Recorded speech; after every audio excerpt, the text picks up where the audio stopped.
So iron deficiency anaemia हमने कर दिया था।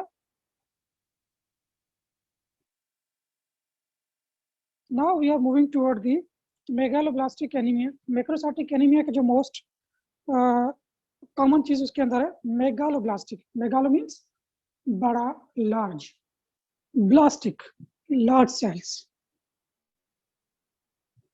ज्यादा बड़े सेल्स हैं जो नॉर्मल आरबीसी साइज है उससे भी बड़े सेल्स हैं। So we call them as a megaloblastic anaemia. तो जब हमने माइक्रोसाइटिक एनीमिया कहा था तो उसके अंदर दो मोस्ट कॉमन रीजंस थे। One was the iron deficiency anaemia, second was the thalassaemia. जब मेगालोब्लास्टिक की पिक्चर मिलती है उसके अंदर you will see here what are the normal size of your RBC, how the megaloblastic cells look like। तो उसके अंदर सिर्फ आरबीसी नहीं, आपके डब्ल्यूबीसी भी की साइज भी बढ़ जाती है। तो most common reason behind the megaloblastic anemia is the deficiency of your vitamin B12 and the folic acid. So दो चीजें हैं जो और जिसकी डेफिशिएंसी की वजह से आपकी आरबीसी की जो साइज है वो इलाज हो जाती है। अब आरबीसी की साइज इलाज होती क्यों है? हमें पता है कि जो मैच्योर आरबीसी होता है उसके अंदर कोई न्यूक्लियस नहीं होता, उसे किसी न्यूक्लियस की जरूरत नहीं पड़ती। अगर मैच्योर आरबीसी फिजियोलॉजी के अंदर आपने पढ़ा होगा, जब भी आरबीसी मैच्योर हो जाता है उसके अंदर न्यूक्लियस नहीं रहता। लेकिन उस मैच्योर डीएनए को करने के लिए उनके जो एंजाइम्स हैं जो डीएनए सिंथेसिस और मैच्योरेशन में हेल्प करते हैं, जैसे थायमिडिल सिंथेसिस एंजाइम है, प्यूरिन सिंथेसिस एंजाइम है, these enzymes are required as a cofactor for the folic acid and B12। उन एंजाइम्स को कोफैक्टर के लिए हमें फॉलिक एसिड और विटामिन B12 की जरूरत पड़ती है। अगर ये दो चीजें ना हो या इनमें से एक चीज ना हो तो आपका डीएनए की मैच्योरेशन नहीं होती, न्यूक्लियर स्ट्रक्चर्स की मैच्योरेशन नहीं होती। जब आपकी मैच्योरेशन नहीं होगी तो ये न्यूक्लियस आपके आरबीसी में रह जाएगा। जब न्यूक्लियस आपके आरबीसी में रहेगा तो आपके आरबीसी की साइज इंक्रीज हो जाती है, बढ़ जाती है। That's why there are megaloblastic cells. जब ये इनलार्ज साइज मूव करती है through the blood vessels, specially in spleen, तो पता है मैं स्प्लीन के जो वेसल्स हैं वो बहुत माइन्यूट वेसल्स होते हैं। जैसे वो वहां से पास होने की कोशिश करते हैं तो वो आरबीसी बस्ट हो जाते हैं, टूट जाते हैं। तो जो नॉर्मल डेज उसकी जो लाइफ थी 120 डेज, उससे भी उसकी लाइफ कम हो जाती है। तो जो चीज आरबीसी की जो ब्रेकडाउन है वो ज्यादा हो जाती है, उसकी फॉर्मेशन कम हो जाती है as comparison to your breakdown. तो क्या होता है, एनीमिया होता है। आपके अंदर हेमोग्लोबिन की डेफिशिएंसी हो जाती है, आरबीसी की डेफिशिएंसी हो जाती है, और we call them as a megaloblastic anaemia. कि आरबीसी कम है, एचबी आपका कम है, और आपके पास जो सेल्स पड़े हुए हैं उनकी साइज इनलार्ज है नॉर्मल से, so we term them as a megaloblastic anaemia. उसके जो दो मोस्ट इंपॉर्टेंट रीजंस हैं, number is the folic acid, second is your vitamin B12। हमें पता है कि फॉलिक एसिड जो है वो हमारी body, human body folic acid नहीं बनाती। वो टोटली डिपेंड करता है आपकी डाइटरी अवेलेबिलिटी पे। जो बैक्टीरियल सेल्स हैं, कुछ एनिमल सेल्स हैं, वो क्या करते हैं, उनकी बॉडी के अंदर काफी चीजों की फॉर्मेशन होती है। वो जो बैक्टीरियाज हैं वो खुद बनाते हैं आपके फॉलिक एसिड, उनके सेल्स खुद बनाते हैं। लेकिन ह्यूमन बॉडी के पास ऐसी चीज कोई नहीं है जो फॉलिक एसिड को बना सके। तो जो सप्लीमेंट हम लेते हैं थ्रू द डाइट, वही उसकी डेफिशिएंसी को ओवरकम करती है। अगर हम सही तरीके से फॉलिक एसिड या विटामिन B12 न लें, ये डेफिशिएंसी कराती है और मेगालोब्लास्टिक सेल्स का। दूसरी चीज जो विटामिन B12 के अंदर कॉमन है, Vitamin B12 is also used in the nerve system. उनकी myelin sheath formation, nerve system के अंदर काफी फंक्शन के अंदर आपके विटामिन B12 की जरूरत पड़ती है।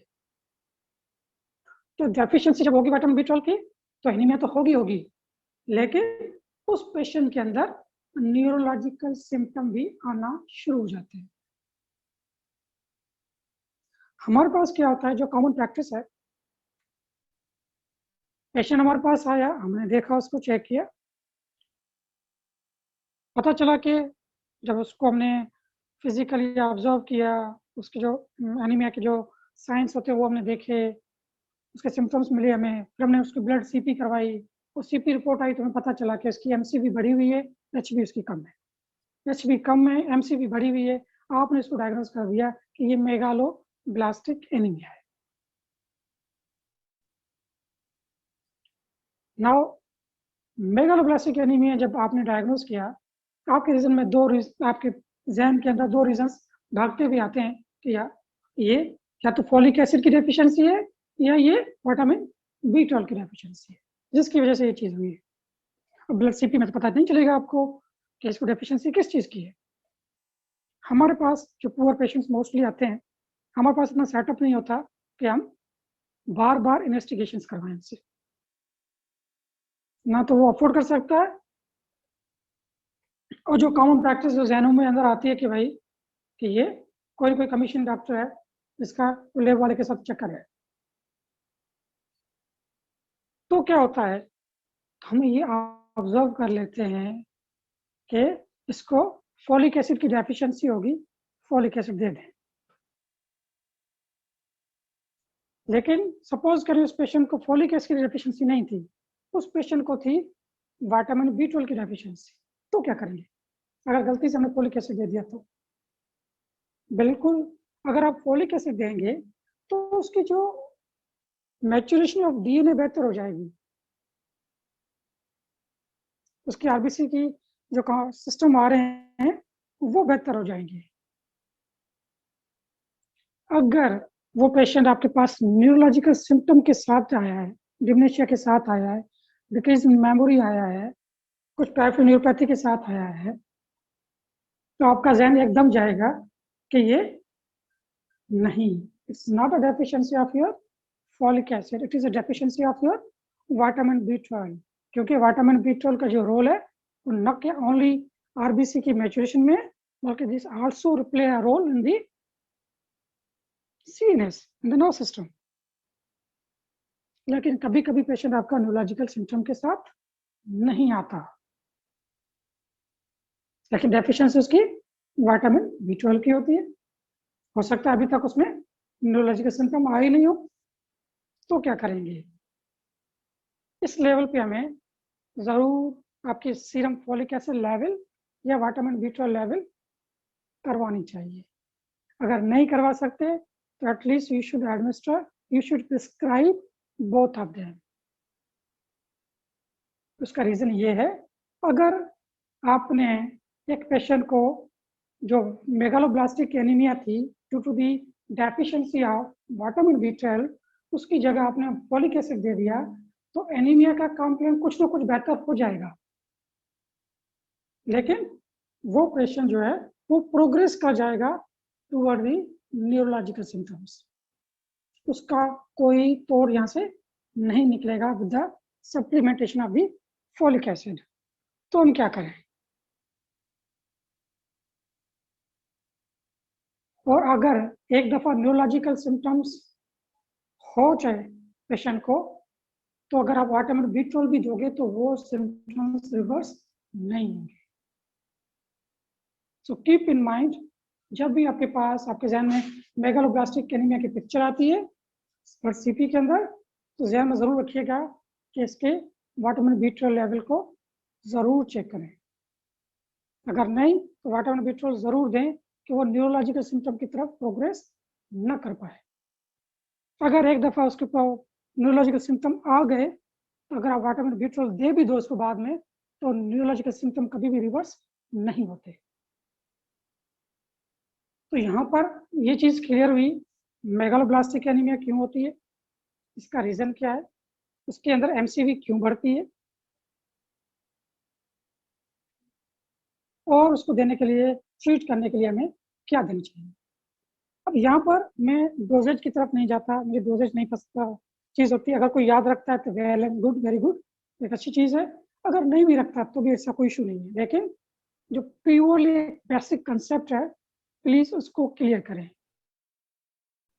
उसको अपने ज़हन में ज़रूर रखिएगा।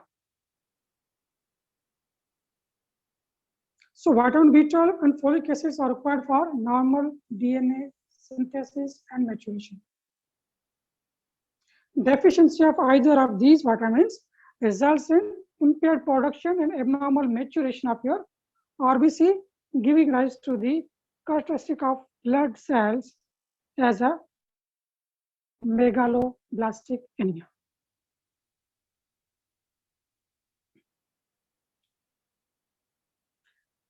अब ये नॉर्मल फिजियोलॉजी है जो विटामिन B12 के साथ और फोलिक एसिड के साथ,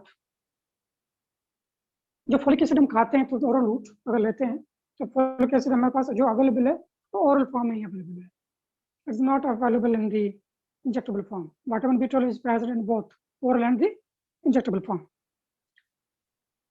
किसी को जिसने फिजियोलॉजी पढ़ी हो, ही मे रेज द हैंड, किसी को पता है कि फोलिक एसिड की एब्जॉर्प्शन और विटामिन B12 की एब्जॉर्प्शन कैसे होती है?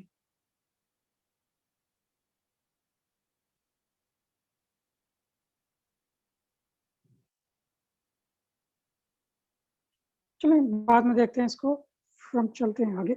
यस, यहाँ पर आते हैं। दो चीजें हमारे पास हैं, one is the folic acid, second one is the vitamin B12। जो ग्रीन कलर के अंदर है वो आपका फॉलिक एसिड है, जो विटामिन B12 है वो आपका ऑरेंज कलर के अंदर है।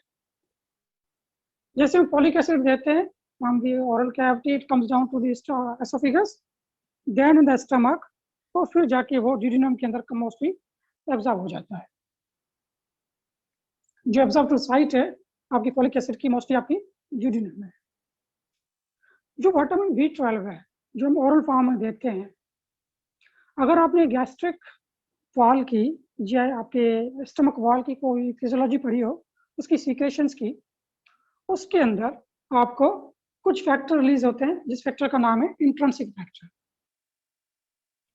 जैसे विटामिन B12 आप ओरली लेते हो, जब वो स्टमक में पहुंचता है, it binds with this intrinsic factor, वो इस स्टमक फैक्टर के साथ बाइंड करता है। अगर यहाँ पर आप देखोगे तो येलो और ब्लू कलर में ये एक कॉम्बिनेशन आपको नजर आएगी, this is combination of your, suppose like intrinsic factor bind with your vitamin B12। ये फिर मूव करता है नीचे, यू नो, यहाँ से मूव करके it comes down to the duodenum, then jejunum, और बाद में ये यहाँ पर आता है आपके पास इलियम में। Look it here, it comes down to the ileum. Ileum की जो म्यूकोजल लाइनिंग है, वहां पर इंट्रिंसिक फैक्टर के रिसेप्टर्स हैं। जब वो इंट्रिंसिक फैक्टर उस लाइनिंग अपने रिसेप्टर के साथ बाइंड करता है, तो वो जो म्यूकोजल सेल्स हैं वो इस फैक्टर को along with binded vitamin B12 engulf कर लेता है बाय द प्रोसेस ऑफ, जो हम बात कर रहे थे फेगोसाइटोसिस, उस प्रोसेस के जरिए वो इंगल्फ करके सेल के अंदर ले लेता है। तो फिर वो आगे जाके अब पार्ट हो जाता है, टूट जाता है, तो विटामिन B12 फ्री हो जाता है, then moves to the blood, तो ब्लड के बाद बॉडी में मूव करता है, फिर वो काफ़ी चीज़ों के अंदर काम आता है। जो मोस्ट इम्पॉर्टेंट काम जो हमने दो डिस्कस किए, RBC मैचुरेशन और your neurological function.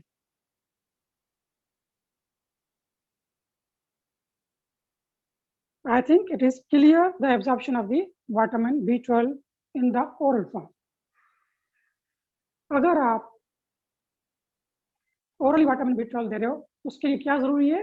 Intrinsic factor. अगर ये इंट्रिंसिक फैक्टर ना हो,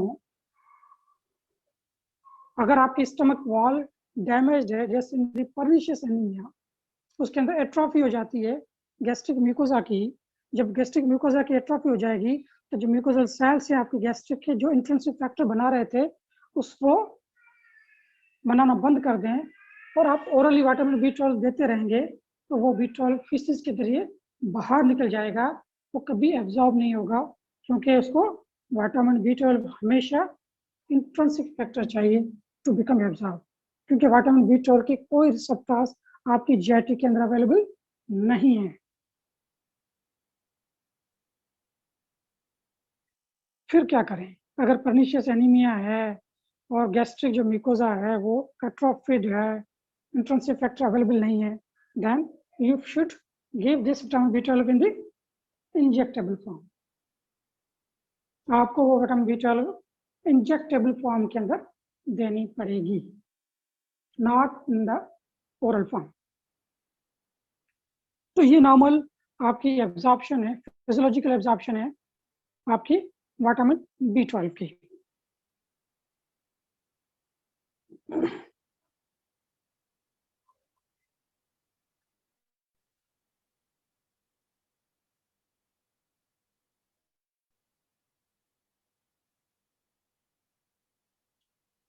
यहाँ पर एक कंपाउंड नजर आएगा, मैं इसको सिंपल एक चीज में ट्रेस कर लेता हूँ।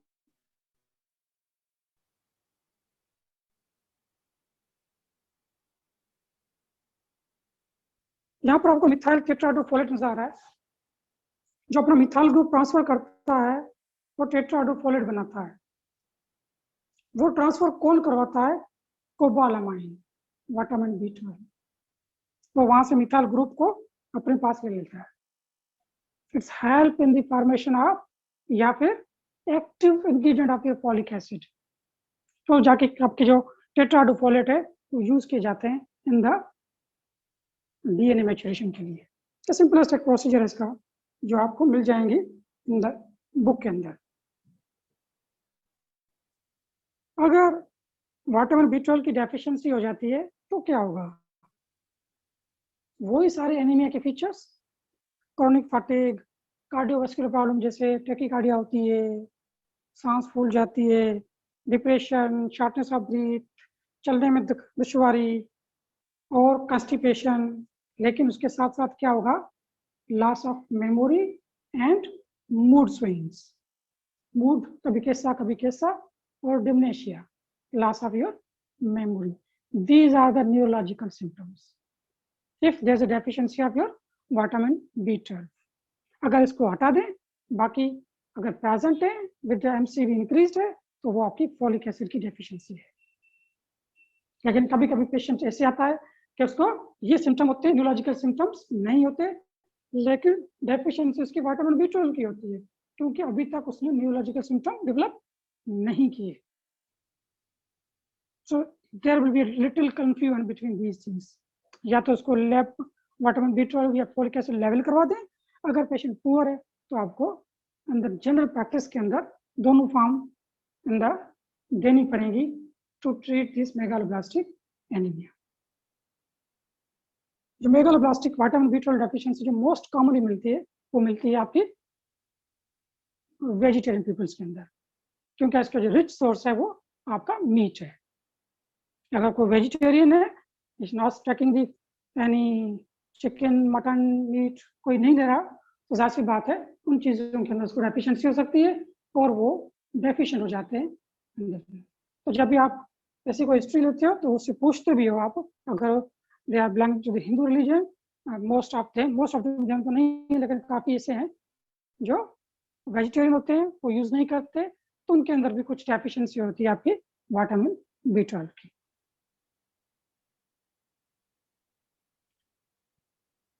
अगर डेफिशिएंसी है तो क्या करेंगे?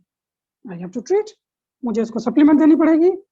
क्या सप्लीमेंट दोगे? विटामिन B12 देंगे हम उसको। यहाँ पर डोजेज है कि 1 milligram IM every day for 1 week, followed by 1 milligram every week for 4 weeks, और उसके बाद अगर अंडरलाइंग डिसऑर्डर परसिस्ट है तो आपको 1 milligram every 3 month for life. एक हफ्ते के लिए आप 1 मिलीग्राम जो इंजेक्शन है वो लगाएं रोजाना 1 हफ्ते के लिए, फिर उसको शिफ्ट कर दें एक इंजेक्शन हफ्ते में एक मरतबा फॉर द 4 वीक्स, और फिर उसको 1 मिलीग्राम की इंजेक्शन जो है एवरी 3 मंथ दे, जब तक उसके सिम्टम्स परसिस्ट रहते हैं। और कभी कभी उसके अंदर एलर्जिक रिएक्शन या हाइपोकैलेमिया भी होता है इन पेशेंट्स के अंदर। High dose oral cobalamin is an alternative but require much greater patient confidence. अगर आप उसको ओरली देना चाहते हो दे सकते हो, लेकिन वो पेशेंट के ऊपर होता है। अगर ओरली वो ले सकता है, उसको कोई जीआईडी प्रॉब्लम डिस्ट्रेस नहीं होता, तो वो दे सकते हैं, नहीं तो फिर हम उसको शिफ्ट करते हैं कि उसको इंजेक्टेबल फॉर्म में जाके उसकी डेफिशिएंसी को ओवरकम करें। डेफिशिएंसी ओवरकम हो जाए, फिर उसको जो उसकी सप्लीमेंटेशन है उसको हम कंटिन्यू करें टिल उसके से जो फीचर्स हैं आपकी मेगालोब्लास्टिक एनीमिया के रिजॉल्व हो जाए। अगर उसको फोलिक एसिड की डेफिशिएंसी है तो हम क्या करेंगे, 1 to 5 milligram per day for 1 to 4 months, 1 से 4 महीने के लिए 1 से 5 मिलीग्राम पर डे के जो हिसाब से हम उसको सप्लीमेंट दे सकते हैं। A dose 1 milligram per day is usually sufficient even if male absorption is present. 1 milligram का जो डोज है वो सफिशिएंट होता है इन पेशेंट्स के अंदर। जो इंपॉर्टेंट चीज थी जो हम बात करना चाह रहे थे कि folic acid can partially reverse some of the haematological abnormalities of vitamin B12 deficiency, although the neurological manifestations will progress. अगर विटामिन B12 की डेफिशिएंसी है और आपने गलती से फोलिक एसिड दे दिया है, तो फोलिक एसिड कुछ हेमाटोलॉजिकल प्रॉब्लम्स को रिजॉल्व कर सकता है, लेकिन उसके न्यूरोलॉजिकल सिम्टम्स को नहीं रोक सकता, वो प्रोग्रेस होंगे। Thus, it is important to rule out vitamin B12 deficiency before treating a patient with megaloblastic anemia with folic acid. जब भी आप किसी पेशेंट मेगालोब्लास्टिक एनीमिक पेशेंट को ट्रीट करते हो तो उसको रूल आउट जरूर कर दें कि ये फोलिक एसिड की डेफिशिएंसी है या विटामिन B12 की डेफिशिएंसी है। So it was all about your